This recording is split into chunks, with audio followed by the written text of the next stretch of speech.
ومعززو کچیرته مو تقلید پریخو دی په خبرو غلط شوی دا مسلک او مذهب مو پریخو اته نقصانات بکوي ګور اولنې نقصان دا دی خپل به کافر کېږي او مشرک کېږي د دوی د علم دروازه څه ده دروازه شرک ده چې مشرک نه قدم نشي اغسته دلیل درته وایم دوی درته نه وایي چې د ملا به نه مني وایي که نه وایي د ملا منلو ته تقلید وایي ها که تاسو د دې خپل امام خبرم ومنله او کتاب درته معلوم نو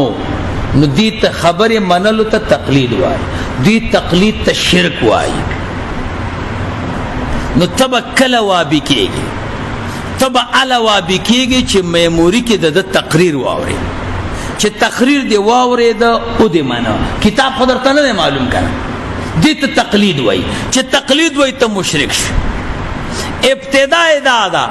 چې اول به د ایمان او د اسلام جنازه ستا د سینې نه وځي اوس که کافر کېږئ نو ځئ دویم نقصان هغه دردمن پلار هغه دردمن مور چې اسلام ساتلو صحیح د علم کمو تجربه کمو لیکن تی مسلمان ساتل د پلار او د نیکه نه ورته چې کمی خبرې پاتې بچیه تا ته ورسو تی په اسلامي معاشره کې لوی هغه ته به ته کافر او مشرک وایي که هغه ته د کافر او مشرکو نه وي ته نه یې وابي یو سړي راته وی زوی مې مدرسې ته ولېږه اوس چې راغی اوس راته د سترګو لاندې ګوري پوره سترګې نه غړی ما ورته بچیه ولې سترګو لاندې راته ګوري وایي فکر کیم چې ای ربه زما دا نیمې سترګې په دې مشرک پلار ولګېدې دا راته معاف کا ټولې سترګې ځکه نه لګوم چې بیا به مې ټولې سترګې مشرکې شي هغه خوږ پلار دردمن پلار ښایسته نسب هغه ټول مشرکان کې بیا به دې کې قدم علی نو چې ستا پلار او نیکه مشرک شي نو نکاح خو دې نه ده شوې نو دریم نقصان دی وکړه حرامي شوې نکاح خو غلطه ده چې نکاح غلطه شوه ولد زنا شو زمونږ فقها وایي ولد زنا پسې مونځ مکروه تا نه د نسب او د مور او پلار چې کم وزن و هغه درنه لاړ څلورم نقصان ستا چې څومره نسب دی تر آدم علیه السلام پورې دا به ټول مشرکان کی او دا به ټول کافران کی چې دا ټول نسب د کافران کړي او مشرکان کړي ته نه وابي کېږي دا به ټولو ته کافر او مشرک وي اولالی دی پنځم نمبر نقصان د جماعت استاذ ته به کافر او مشرک وي د پسې به مونځ نه کوې دا ستا د پلار استاذ دی ستا د نیکه استاذ دی تا ته جماعت کې قرآن ښیي دا مشرک او کافر دی دته به بم انتظام کې چې دا ختم کړي شپږم نقصان ستا چې څومره کلیوال دا به ټول مشرکان کې واحد یوازې به ته مسلمان پاتې ستا همسایه ستا ماما ستا کاکا ستا خپلوان څوک چې جنازه کې تا سره شریکېږي دې ته چې د مشرک نه یې ویلی ته نه وابي کېږي اووم نقصان پکې دا دی چې هغه پاک او دردمند علماو پسې چا چې ټوله شپه او ورځ د خدای پاک د دین د خدمت دپاره تېره کړې ده هغې ته چې د مشرک او کافر نه یې ویلي نو ته نه وابي کېږي د امام صاحب یو کیسه به درته وکړه بیا به دا خبر را لنډه کړه علامه تقي عثماني صاحب یو کتاب لیکلی ځان ته یې واخلی اصلاحي مواعظ او تقریرونه 8 جلده دی په دې آخري جلد کې دی په غصه باندې بحث کوي غصه کې یو کیسه لیکلی ده امام صاحب 40 کاله د ماخستن په اودس د سار مونځ کړی دا یو جدا موضوع ده دی وایي دا موږ نه منو یو سړی چې درته وایي زه خدای نه منم نو دا به څه ومني ما ته خپله ویلي دي زه خدای نه منم زه الله منم او خدای خدا الله ترجمه ده امام اعظم ابو حنیفه رحمه الله به خوب څه وخت کو چې کله به د ماسپخین منځ کو مازیګر اذان پورې به خوب کو. یو ورځ ماسپخین منځ کو لاړ بالخانه کې ویده شو. یو سړی ورته راغی دروازه وټکوله. د نیم خوب نه راجګ کو ورته راکوش بچی څه وایي وی یو مسلې پوښتنه کوم کومنګ او تاسو یې چې ورته د خدای بنده تا ته ښه معلومات دی چې ټوله شپه خوب نه کوم سار مې یوې بجې پورې درس وکړ موږ چې درس وکړو زموږ دا وجود او دا هډوکې درد کوي. هغه ورته هېڅ ونه وی ورته وی وایه بچیه وی رانه یېره شوه مسله رانه یېره شوه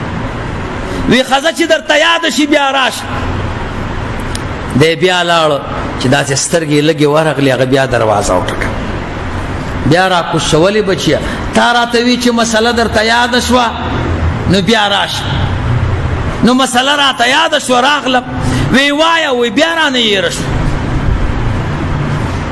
هغه وی ښځه چې درته یاده شي بیا راشه بیا لاړه که موږ او تاسو یې خوړلی به دې نه و. دریم کرت بیا ویده شي بیا چې سترګې ورغلې بیا دروازه وټکه بیا راغله ولې بچیه تا وی چې مسله درته یاده شي نو راشه مسله راته یاده شوه راغلم وی ووایه وی رانه یېره شوه وی زه چې درته یاده شوه نو بیا راشه نو څلورم کرت لاړم چې بیا سترګې ورغلې بیا دروازه وټکه نو بیا راکوش شه ورته وی ولې بچیه وی تا وی چې مسله یاده شي نو راشه نو راغلم وی څه مسله ده وی مسله دا ده چې دا سړی تشي متیازې وکړي دا خوږي که ترخي دا مسله ده.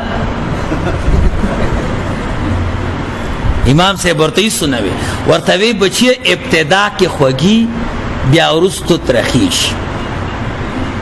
ورته وی تا لکه چې ټول عمر تشي متیازې چې کوي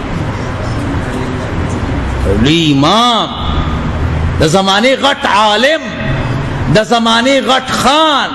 د زمانه غټ بزرگ غریب او فقیرم نه وګوره الله دې تاسو ټول توخی ما امام صاحب خوب کې لیدلې زه درته تحدیث بالنعمت نه وایم داسې غټ بدن یو مضبوط او غټ سر مبارک غټ سترګې وي غټ مخ یو او پراخه سینې وه ما چې ولید ما ویده د علم غر دی ما الحمدلله رسول الله مبارک هم لیدلی رسول الله مبارک صلی الله علیه وسلم چې کم شکلو بلا تشبیه په ظاهري اعتبار سره اقصد امام اعظم ابو حنیفه امام اعظم ابو حنیفه رحمه الله هغه سي بدن هغه سي سر هغه سي رنگ هغه سي پراخ سین داغه شکل چې کته تابع یقینا غټ عالم رسول الله مبارک صلی الله علیه وسلم دی الله درته وخی وای نو وهابین پنځپیریم د امام صاحب مذهبیم معتقد خپل نبیم نو وهابین پنځپیریم د کفرت سره تزادم د بدعت نه هم ناراضیم تل الله تفزاریم نو وهابین پنځپیریم غیرتیم دیوبندیم حقانیم مذهبیم زندباد علماء حق مرګ په هغه علماء چې اهل السنه والجماعت شهیدانی مرګ په هغه کفارو چې دا وابیانو پنځپیریانو سلفیانو پیدا کړي. غرض مې دا چې دا هغه شکل ته دې کته او صورت ته دې کته تا به وي غټ عالم دا چې څوک مخالف دې د شکل ته ګوره وبډار شي ته یا خدا پاک دا څه بلا قسم دې زه چې کله ورته نږدې نه وګورم نو زه ته وډار شم زم چې خدایه دا څه بلا ده. محترم غلوی خلقو دا حسن او دا عقل او دا کمال پایی ته رسیدلو نو امام اعظم ابو حنیفه رحمه الله ته وایي ته لکه چې ټول عمر متیازې دي چې کړي هغه ورته وی بچیه نه صحیح ده چې خوان په ژبه معلومیږي خو کله کله په علاماتو معلومیږي نو ما د علامې نه معلومه کړې ده ابتدا کې چې سړی تش او دس مات کې مچان ورته راځي ما وی دا به خوږي وي او اخره کې تیار شي تختی ما وی دا به ترخي دا سړی ورته څه وایي وی قسم دی وی تا وګټله او ما وبیلله وی قسم دے چې تاو گٹل او ماو بیدل وی سم مقصد وی من پا مدرسه کې ناستو د یو عالم سره ملانجوا ما ورتوی پا کوفه کې د ټولو نه صبرناک عالم سفیان ثوری دے اگر اتوی نا د ټولو نه صبرناک عالم امام اعظم ابو حنیفه دے ما ورتوی سفیان ثوری دے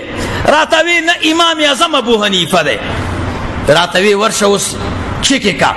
وی ما ته خو معلومات ته چې د شپې خوب نه کې سار د یوې بجې پورې درس وکړو دغه وخت ستا خوب دی ته ما څلور کرته راکوز کړې خو وچولی دې راغونډ نه کړ بیا مې د مسلې خبره درنه څومره خرابه پوښتنه وکړه طبیعت دې راغونډ نه کړه بیا مې جواب څومره خطرناک درکړ خو طبیعت دې راغونډ نه کړه راته وایي او امام اعظم ابو حنیفه